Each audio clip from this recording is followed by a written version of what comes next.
पड़े हुए हैं और उनकी मित्र मंडली जो है कृष्ण भगवान की आई है। तो भगवान के मित्रों से मिलना है आपको।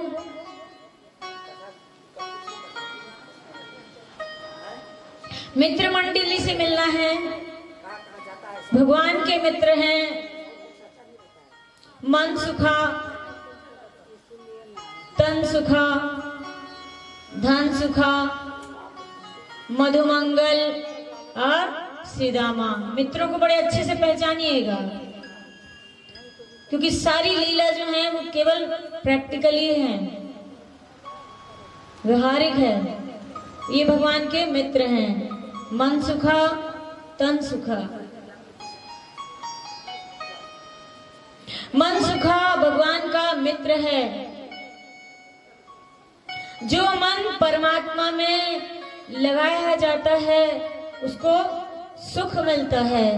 वो मन सुखा नाम का परमात्मा का मित्र है। जो मित्र नहीं है वो बनने की कोशिश करेंगे। मन संसार में यदि लगा रहेगा तो तुम मन दुखा, मन जिसका दुखी है उसको परमात्मा अपना मित्र कभी नहीं बनाते। मन उसी का सुख देता है जो ईश्वर में जिस मन को लगाया जाता है। कथा और सत्संग में जिसका मन लगता है वही परमात्मा का मन सुखा नाम का मित्र है। संसार में लगा उसके मन कभी भी सुखी नहीं रहता है, हमेशा दुखी रहता है, विचलित रहता है, चिड़चिड़ा रहता है। भगवान का दूसरा मित्र है तन सुखा, जिनके साथ वो खेलते हैं। तन यानी होता है शरीर, जिसका शरीर परमात्मा की सेवा में लगता है उसका शरीर चिड़चिड़ा रहता है। भगवान का दूसरा मित्र है तन सुखा, जिनके साथ वो खेलते हैं। तन यानी होता है शरीर, जिसका शरीर परमात्मा की सेवा में लगता है उसका शरीर सुख देता है, उसके शरीर सुखी रहता है। आपका शरीर, हमारा शरीर संसार में तो खूब लगता है, संसार के काम धंधे तो दिन रात करता, उसमें उसको थकान भी नहीं होती। लेकिन शरीर में रोग, बीमारी और दुख उसको बना रहता है। तो तन दुखा। कोई ऐसा नहीं है, अगर पूछोगे तुम्हारे शरीर में कोई तकलीफ ना हो तो कोई है ऐसा कि बोलेगा कि नहीं है? सब कहेंगे बहुत तकलीफ है, क्योंकि तुम्हारा तन कभी भी परमात्मा की सेवा में लगता ही नहीं। बैठने में भी हमको बहुत, थोड़ी देर बैठेंगे तो थकान आ जाएगी, थोड़ा चल के आएंगे तो थकान आ जाएगी। शरीर से परमात्मा की बस कोई सेवा नहीं हो सकती हमारे से। तो अगर यदि तन को सुखा, तुमको तन में सुख चाहिए, शरीर का सुख चाहिए, तो ये शरीर परमात्मा की सेवा में शरीर को लगाना पड़ेगा। अब सेवा कौन सी है? जब सुबह जल्दी आओगे तब भगवान की सेवा बताऊंगी। अभी आज थोड़ा देर हो गई है आने में आप लोग को। तो यदि शरीर से भी हम परमात्मा की सेवा करेंगे तो हम भी भगवान के तन सुखा नाम के मित्र बन जाएंगे। तीसरा मित्र है धन सुखा। धन उसी का सुख देता है जिसका धन सत्संग में लगता है, कथा या के पारायण में लगता है, भगवान में कि हर काम में जिसका धन लगता है उसका धन ही उसको सुख देता है। नहीं तो वही धन उसको बीमार करके कहीं डॉक्टर के यहाँ दिलवा देता है, तो कहीं एक्सीडेंट में खत्म हो जाता है, और कहीं उसको उसकी बीमारी में दवाई में ही पूरा धन उसका जाता है। क्योंकि धन जहाँ लगाना चाहिए वहां वो लगाता ही नहीं, कंजूसी इधर ही होती सारी। जहाँ लाख रुपए की जरूरत होती है वहां 100 रुपए देता है। तो ये धन सुखा नाम का मित्र बनना है तो धन को परमात्मा में लगाना पड़ेगा। जो ईश्वर की और धन की सबसे ज्यादा आवश्यकता यदि लगती है तो सिर्फ और सिर्फ ये भगवान के जो पुराणों के पारायण होते इसमें ही लगता, बाकी किसी में इतने धन की आवश्यकता नहीं होती है। तो यदि आपको चाहिए कि आपका धन से आपको सुख प्राप्त हो, धन सुखा नाम का मित्र वो बन जाएगा। मधु मंगल भगवान का मित्र है। भगवान कहते हैं कि जब तन मन धन जो मुझ में अर्पण करता है, जितनी आवश्यकता है अपने लिए और आवश्यकता से अधिक है वो मेरे लिए अर्पण करता है, वो उसका जीवन मधुमय यानी रसमय बन जाता है और उसका जीवन में मंगल ही मंगल होता है, उसके जीवन में अमंगल नहीं रह जाता है।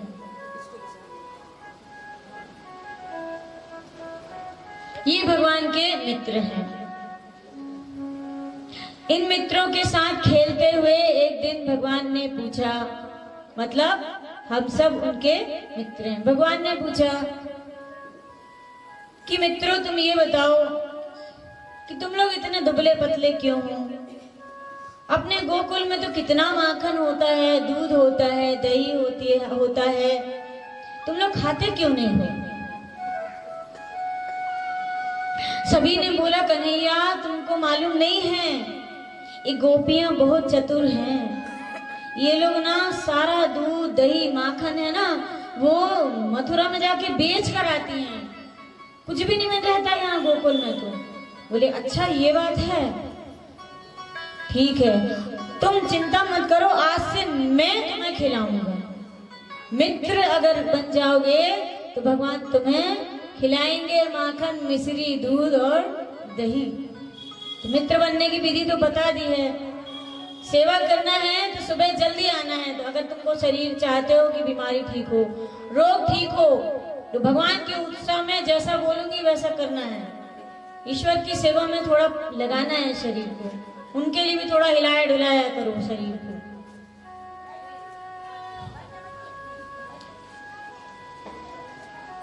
तो बोले कि तुम चिंता मत करो, अब मैं तुम्हें कमाकर खिलाऊंगा, मैं तुम्हें दूध दही माखन खिलाऊंगा। बोले सब मित्रों को? बोले हाँ सबको खिलाऊंगा। बोले मैया गुस्सा नहीं करेगी अपने घर से? बोले नहीं नहीं अपने घर से कहाँ खिलाऊंगा। तो बोले कैसे खिलाओगे? बोले हम सब जो है ना ये माखन चोर मंडली बनाएंगे। सबको इकट्ठा कर लिया और माखन चोर मंडली बना ली। बोले ये गोपियां है ना ये सब दही दूध दही वहां बेचती है ना, बेचने के पहले ही अपन लोग खत्म कर देंगे, दोपहर में सो जाती हैं, तब अपन इनके यहाँ चोरी करेंगे। पूरी मंडली बनी, पूरी मंडली चोरी करने के लिए तैयार हो गई, गोपियों के यहाँ गई चोरी करने के लिए। सारे ग्वाल गोपाल पहले घर में घुसे, गोल गोल बनाया और उसके ऊपर सबसे ऊपर कृष्ण भगवान खड़े हो गए। माखन चोरी छीके पे ऊपर टांगते हैं ना, मटकी को ऊपर छीके में टांगते हैं, उस समय का उसको छीका बोलते जो ऊपर टांगते हैं। कृष्ण भगवान चढ़े हैं ऊपर और चार ग्वालों को खड़ा कर दिया बाहर की, देखते रहे ना कोई इस कमरे के अंदर ना आए। चोरी कर रहे हैं, जल्दी जल्दी मटकी से माखन निकाला, सारे ग्वाल गोपालों को खिला दिया और जल्दी से थोड़ा सा माखन निकाला और खाने लग गए। जैसे ही खाया कि चारों तरफ से घंटियां बजने लग गई। जब घंटी बजने लगी तो भगवान को बड़ा क्रोध आया, सारी गोपियां आ गई कि ये क्या हो रहा है। बोले तुम लोग चोरी कर रहे हो। सारे ग्वाल गोपाल भाग गए, कन्हैया भी भागे, आदेश दिया घंटियों से तुमने क्यों बजे तुम? बोले आप शास्त्र का आदेश है कि जब भोग लगाए तो घंटी बजना चाहिए, घंटी बजना चाहिए, बिना घंटी के भगवान भोग नहीं लगाते हैं। तो बोले ये तो आदेश आपका है जब भी आप भोग लगाएं हमको बजना है, इसलिए हम बज गए। बोले आज से जब तक मैं न गाऊं तब तक नहीं बजना है, मैं बोलूंगा तभी बजना है। मना कर दिया बजाने को। अब गोपी ने पकड़ लिए, बोले देखो तो जरा, ये नंद का लाला यशोदा क्या तेरे घर में दही नहीं है क्या, दूध नहीं है क्या, हमारे यहाँ चोरी करके खा रहा है। पकड़ लिया, बोले चलो अभी लेके जाके अभी शिकायत करते हैं इसकी। पकड़ कर ले जाने लगे कन्हैया को। गोपी थी लेकर जा रही थी, सारे दोस्त पीछे पीछे चल रहे। कन्हैया का हाथ पकड़ा हुआ था जोर से। जैसे ही कोई बड़े बुजुर्ग आते थे तो उनकी आदत थी कि वो लोग घूंघट ले लेती थी जल्दी से। तो कोई बुजुर्ग निकला तो गोपी ने जल्दी से घूंघट खींच लिया। कन्हैया ने बोला, घूंघट में थी, बोले कन्हैया बोला बहुत हाथ दर्द कर रहा है, तू ये वाला हाथ छोड़ और ये वाला हाथ पकड़ ले, मेरा हाथ टूट रहा है। और जब तक दूसरे गोपाल का हाथ ग्वाले का पकड़ा दिया, कन्हैया भाग गए और जाकर यशोदा मैया की गोद में बैठ गई। जब गई बोले देखो यशोदा, ए यशोदा देख तेरे कन्हैया को रंगे हाथ पकड़ के लाई हूं, देखो चोरी कर रहा था, देख ले थोड़ा इसकी करतूत। यशोदा मैया ने बोला पहले अपना घूंघट उठा के पहले देख तो ले कि तू किसको लाई है, घूंघट तो उठा पहले। जब उसने देखा तो देख मेरा कन्हैया तो ये बैठा है मेरी गोद में, ये तू किसको ले आई है। बोले अरे यहाँ कैसे आ गया। कन्हैया ने अंगूठा दिखा दिया, चढ़ा दिया, ये ले। गोपी बोली कि अरे ये तुम्हारा कन्हैया ना बहुत ही ज्यादा नटखट है, इसने चोरी की है। बोले देखो झूठा इल्जाम मेरे कन्हैया पे मत लगाया करो, वो कभी किसी चोरी हो रही, मेरे घर में क्या कमी है, दूध माखन की जो तुम्हारे यहाँ जाकर खाएगा वो, मेरा कन्हैया ऐसा नहीं कर सकता। और यशोदा मैया ने नहीं माना। अब जब नहीं मानते हैं तो दोबारा फिर चांस है, फिर दोबारा चोरी की। जब दोबारा चोरी की तो गोपियों ने कृष्ण भगवान को रस्सी से बांध दिया, बांधकर फिर लेकर गई यशोदा मैया के पास और कहती हैं सुन रे यशोदा मैया। ताली बजाएंगे, बोलते चिड़चिड़ा रहता है। भगवान का दूसरा मित्र है तन सुखा, जिनके साथ वो खेलते हैं। तन यानी होता है शरीर, जिसका शरीर परमात्मा की सेवा में लगता है उसका शरीर सुख देता है, उसके शरीर सुखी रहता है। आपका शरीर, हमारा शरीर संसार में तो खूब लगता है, संसार के काम धंधे तो दिन रात करता, उसमें उसको थकान भी नहीं होती। लेकिन शरीर में रोग, बीमारी और दुख उसको बना रहता है, तो तन दुखा। कोई ऐसा नहीं है, अगर पूछोगे तुम्हारे शरीर में कोई तकलीफ ना हो तो कोई है ऐसा कि बोलेगा कि नहीं है, सब कहेंगे बहुत तकलीफ है, क्योंकि तुम्हारा तन कभी भी परमात्मा की सेवा में लगता ही नहीं। बैठने में भी हमको बहुत, थोड़ी देर बैठेंगे तो थकान आ जाएगी, थोड़ा चल के आएंगे तो थकान आ जाएगी। शरीर से परमात्मा की बस कोई सेवा नहीं हो सकती हमारे से। तो अगर यदि तन को सुखा, तुमको तन में सुख चाहिए, शरीर का सुख चाहिए, तो ये शरीर परमात्मा की सेवा में शरीर को लगाना पड़ेगा। अब सेवा कौन सी है? जब सुबह जल्दी आओगे तब भगवान की सेवा बताऊंगी। अभी आज थोड़ा देर हो गई है आने में आप लोग को। तो यदि शरीर से भी हम परमात्मा की सेवा करेंगे तो हम भी भगवान के तन सुखा नाम के मित्र बन जाएंगे। तीसरा मित्र है धन सुखा। धन उसी का सुख देता है जिसका धन सत्संग में लगता है, कथा या के पारायण में लगता है, भगवान में कि हर काम में जिसका धन लगता है उसका धन ही उसको सुख देता है, नहीं तो वही धन उसको बीमार करके कहीं डॉक्टर के यहाँ दिलवा देता है, तो कहीं एक्सीडेंट में खत्म हो जाता है, और कहीं उसको उसकी बीमारी में दवाई में ही पूरा धन उसका जाता है। क्योंकि धन जहाँ लगाना चाहिए वहां वो लगाता ही नहीं, कंजूसी इधर ही होती सारी। जहां लाख रुपए की जरूरत होती है वहां 100 रुपए देता है। तो ये धन सुखा नाम का मित्र बनना है तो धन को परमात्मा में लगाना पड़ेगा। जो ईश्वर की और धन की सबसे ज्यादा आवश्यकता यदि लगती है तो सिर्फ और सिर्फ ये भगवान के जो पुराणों के पारायण होते इसमें ही लगता, बाकी किसी में इतने धन की आवश्यकता नहीं होती है। तो यदि आपको चाहिए कि आपका धन से आपको सुख प्राप्त हो, धन सुखा नाम का मित्र वो बन जाएगा। मधु मंगल भगवान का मित्र है। भगवान कहते हैं कि जब तन मन धन जो मुझ में अर्पण करता है, जितनी आवश्यकता है अपने लिए और आवश्यकता से अधिक है वो मेरे लिए अर्पण करता है, वो उसका जीवन मधुमय यानी रसमय बन जाता है और उसका जीवन में मंगल ही मंगल होता है, उसके जीवन में अमंगल नहीं रह जाता है।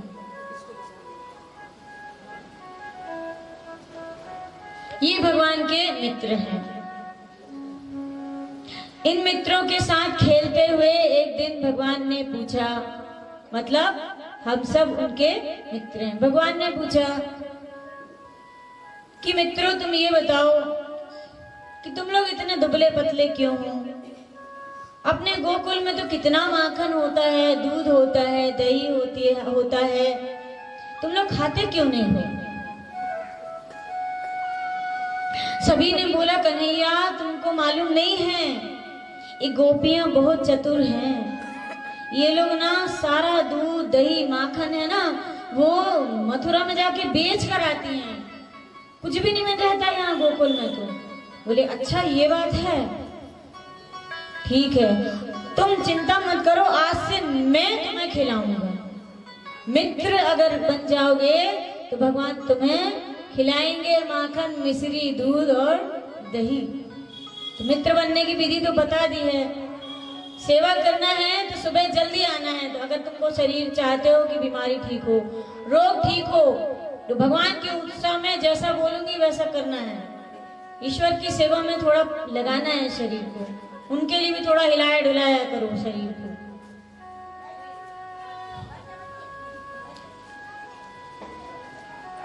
तो बोले कि तुम चिंता मत करो, अब मैं तुम्हें कमाकर खिलाऊंगा, मैं तुम्हें दूध दही माखन खिलाऊंगा। बोले सब मित्रों को? बोले हाँ सबको खिलाऊंगा। बोले मैया गुस्सा नहीं करेगी अपने घर से? बोले नहीं नहीं अपने घर से कहाँ खिलाऊंगा। तो बोले कैसे खिलाओगे? बोले हम सब जो है ना ये माखन चोर मंडली बनाएंगे। सबको इकट्ठा कर लिया और माखन चोर मंडली बना ली। बोले ये गोपियां है ना ये सब दही दूध दही वहां बेचती है ना, बेचने के पहले ही अपन लोग खत्म कर देंगे, दोपहर में सो जाती हैं तब अपन इनके यहाँ चोरी करेंगे। पूरी मंडली बनी, पूरी मंडली चोरी करने के लिए तैयार हो गई, गोपियों के यहाँ गई चोरी करने के लिए। सारे ग्वाल गोपाल पहले घर में घुसे, गोल गोल बनाया और उसके ऊपर सबसे ऊपर कृष्ण भगवान खड़े हो गए। माखन चोरी छीके पे ऊपर टांगते हैं ना, मटकी को ऊपर छीके में टांगते हैं, उस समय का उसको छीका बोलते जो ऊपर टांगते हैं। कृष्ण भगवान चढ़े हैं ऊपर और चार ग्वालों को खड़ा कर दिया बाहर की, देखते रहना कोई इस कमरे के अंदर ना आए। चोरी कर रहे हैं, जल्दी जल्दी मटकी से माखन निकाला, सारे ग्वाल गोपालों को खिला दिया और जल्दी से थोड़ा सा माखन निकाला और खाने लग गए। जैसे ही खाया कि चारों तरफ से घंटियां बजने लग गई। जब घंटी बजने लगी तो भगवान को बड़ा क्रोध आया। सारी गोपियां आ गई कि ये क्या हो रहा है। बोले तुम लोग चोरी कर रहे हो। सारे ग्वाल गोपाल भाग गए, कन्हैया भी भागे। आदेश दिया घंटियों से, तुमने क्यों बजे तुम? बोले आप शास्त्र का आदेश है कि जब भोग लगाए तो घंटी बजना चाहिए, घंटी बजना चाहिए, बिना घंटी के भगवान भोग नहीं लगाते हैं। तो बोले ये तो आदेश आपका है कि जब भी आप भोग लगाएं हमको बजना है, इसलिए हम बज गए। बोले आज से जब तक मैं न कहूं तब तक नहीं बजना है, मैं बोलूंगा तभी बजना है। मना कर दिया बजाने को। अब गोपी ने पकड़ लिए। बोले देखो तो जरा, ये नंद का लाला यशोदा क्या तेरे घर में दही नहीं है क्या, दूध नहीं है क्या, हमारे यहाँ चोरी करके खा रहा है। पकड़ लिया। बोले चलो अभी लेके जाके अभी शिकायत करते हैं इसकी। पकड़ कर ले जाने लगे कन्हैया को। गोपी थी लेकर जा रही थी, सारे दोस्त पीछे पीछे चल रहे। कन्हैया का हाथ पकड़ा हुआ था जोर से। जैसे ही कोई बड़े बुजुर्ग आते थे तो उनकी आदत थी कि वो लोग घूंघट ले लेती थी जल्दी से।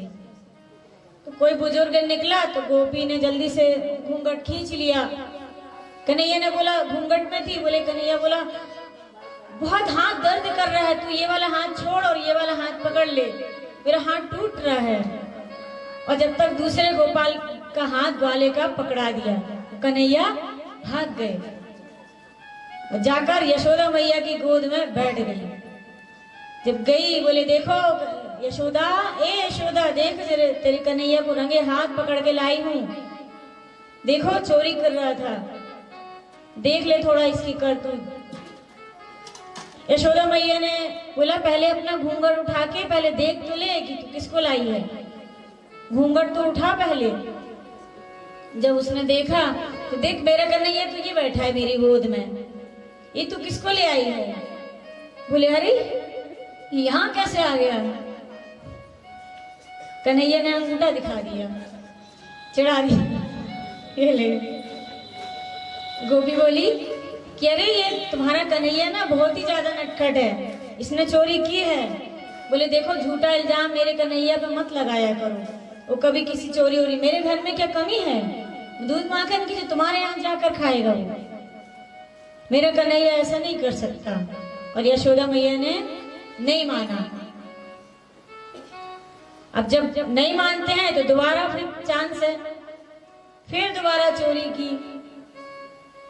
जब दोबारा चोरी की तो गोपियों ने कृष्ण भगवान को रस्सी से बांध दिया। बांधकर फिर लेकर गई यशोदा मैया के पास और कहती हैं सुन रे यशोदा मैया, ताली बजाएंगे बोलते जाएंगे।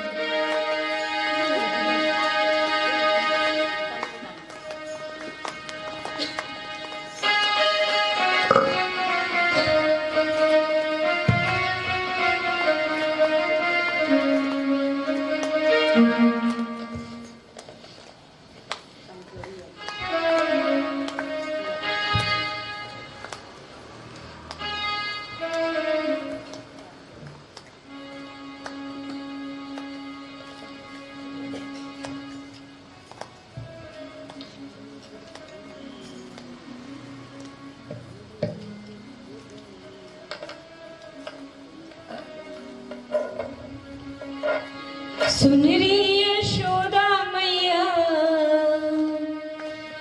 सुन री यशोदा मैया, तेरो नंद लाल रे कंकर